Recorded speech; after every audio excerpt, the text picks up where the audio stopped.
How to waive spousal support on a true default case.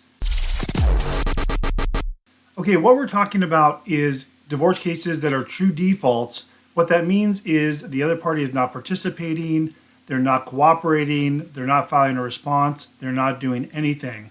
And the question we're answering today is when you are asking for spousal support to be waived and not have spousal support and even terminate the court's jurisdiction over spousal support, that can only be done through a request on the petition.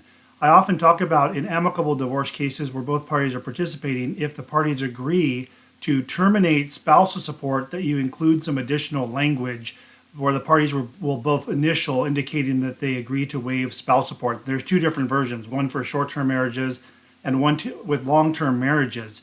Now, when it comes to terminating spousal support, the issue with true default cases where there's no agreement is it is possible to terminate spousal support if you requested it in the petition and you have a short-term marriage.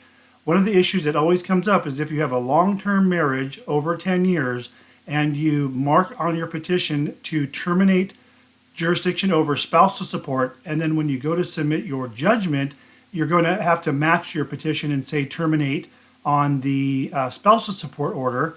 The issue is the court cannot approve that because California law indicates that spousal support should be reserved unless it has been waived by both parties.